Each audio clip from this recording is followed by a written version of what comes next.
प्रणाम। जय सदगुरुदेव। स्वरवेद का दिव्य संदेश।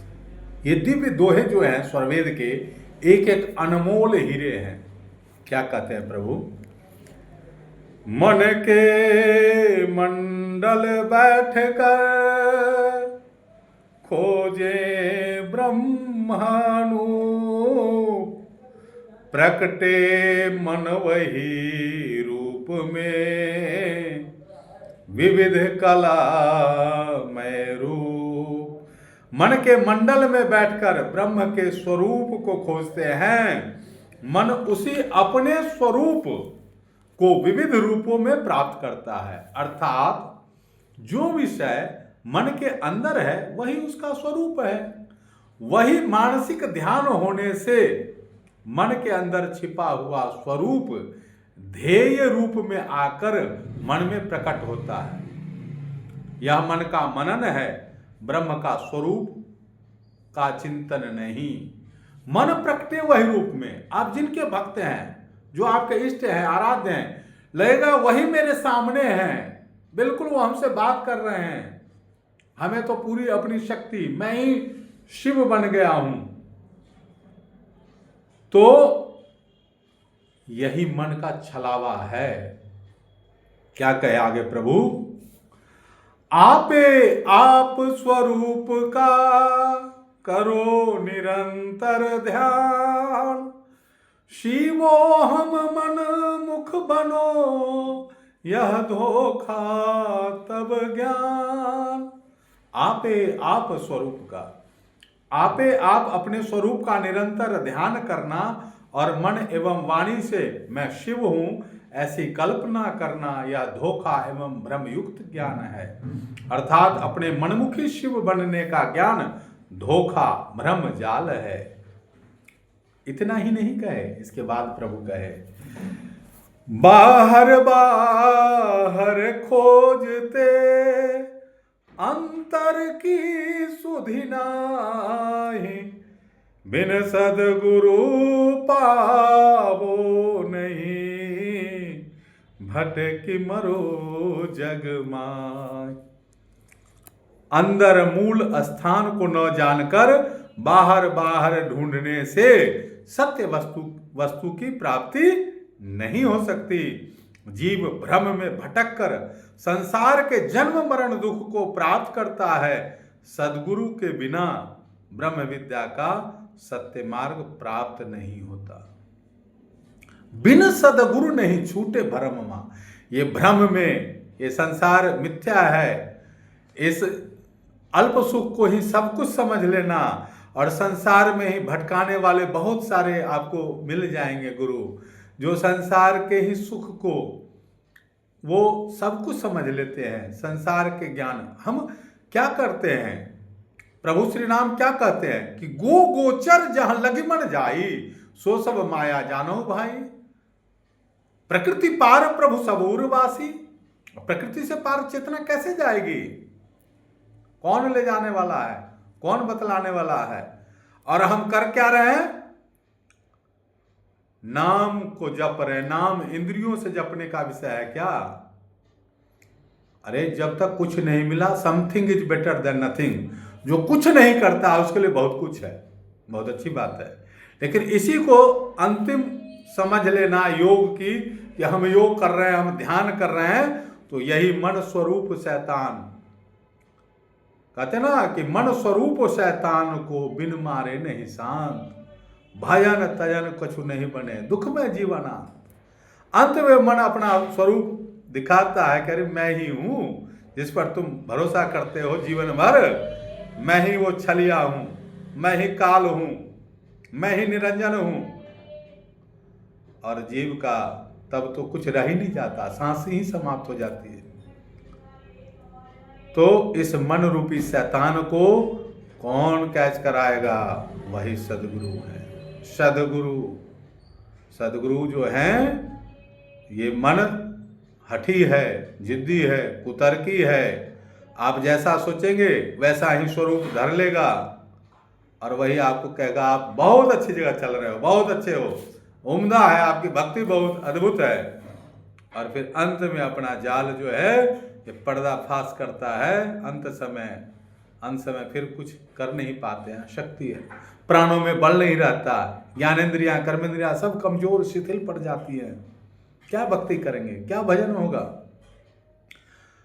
प्रभु कहते हैं कि इंद्रियों से ना ही साधन प्राण से, चित्त मन से ना ही साधन, ना ही बुद्धि महान से, प्रकृति का आधार तज स्वज्ञान से साधन चले, कह सदा फल योग दुर्लभ, वर विहंगम सत फले। सभी का यही कहना है, योग जो है ये वाणी का विषय नहीं है, इंद्रियों से भजन नहीं होता।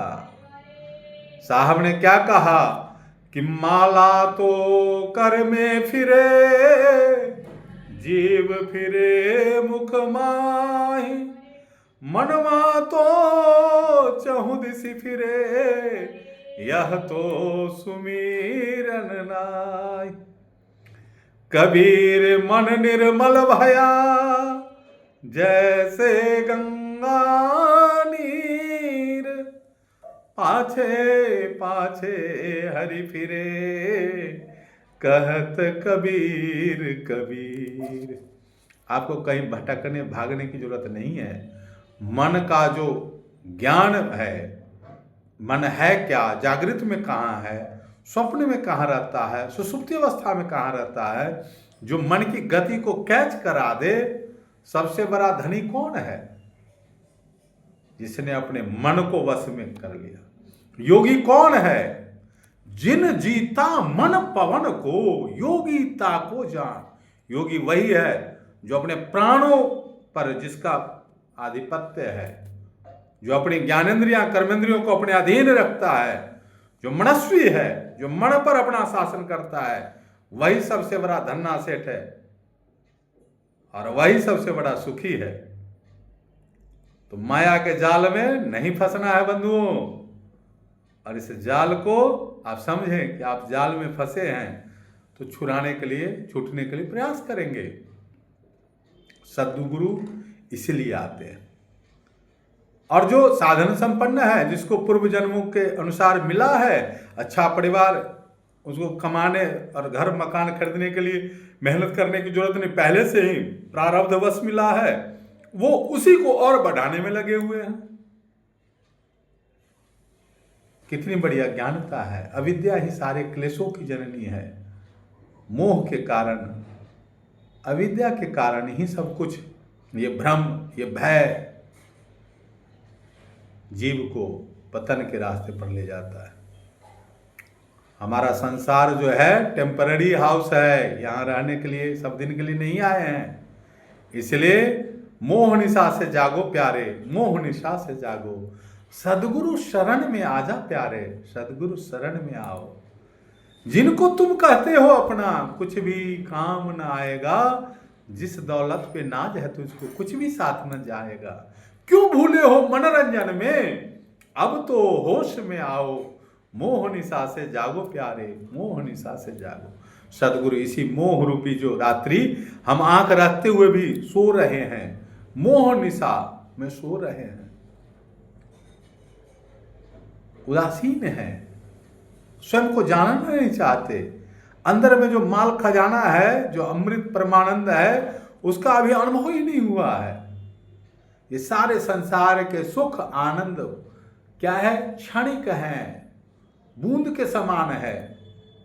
प्रभु ने कहा स्वरवेद में कि सीक बूंद सम जगत सुखा, कसा समुंदर जान, परमानंद को किमि कहूं, सत्य वचन नहीं ज्ञान। आप कहोगे कि उस आनंद का क्या वर्णन कोई शब्द से क्या करेगा, अनुभव करने का है। आप भी जब आनंद परमानंद में सदगुरु विधान से ध्यान करेंगे, साधन करेंगे, भजन करेंगे, भजन किया नहीं जाता, अपने आप होता है। ये जो बाहर से जो झाल और मृदंग के साथ जो है, वो वह उसका स्वरूप है। जो कुछ नहीं करता उसके लिए अच्छा है, इसी को करते करते आप आंतरिक जीवन में सदगुरु की प्राप्ति होगी। सदगुरु कहते हैं ना, लोहा को चुंबक खींचता है, लेकिन चुंबक का भी अपना एक रेंज है। या तो चुंबक पहुंच जाए लोहा के पास, या लोहा चुंबक के पास आ जाए, कोई लेकर आ जाए। ठीक है। ऐसे ही जब पुण्य उदय मानो सदगुरु दर्शन जानो, लेहु न विमल उपदेश की, तो वो पल कई जन्मों के पुण्य पुंज जब इकट्ठा होंगे तब सदगुरु का दर्शन होगा। सदगुरु विधान से फिर हम साधन भजन करेंगे, तभी वो जीवन मुक्ति, वो आनंद परमानंद का अनुभव हो पाएगा जिसके लिए हमारा आपका जन्म हुआ है। इसलिए शाश्वत सुख, लक्ष्य की प्राप्ति किए बिना रुकना नहीं है। उपनिषद की वाणी क्या कहती है? उत्तिष्ठत जागृत प्राप्य वरान निबोधत क्षुरस्य धारा निस्ता दुरत्या दुर्गम पथस्तत् कवियो बदलती है। उठो जागो, और जब तक लक्ष्य नहीं मिल जाए, मानव जीवन का एक ही लक्ष्य है, स्वयं का अनुभव और अपने भीतर जो परमानंद है उसका अनुभव, जीते जी मुक्ति, तभी विदेह मुक्ति। इसलिए हम सब आए हैं। स्वर्ग का सुख अल्प है, थोड़ा है, कितना कहें, कितना सुनाएं। तो जग जाइए और सदगुरु शरण में आइए, तभी कल्याण है। आज के लिए इतना ही। प्रेम से बोलिए सदगुरुदेव भगवान की जय। जय सदगुरुदेव।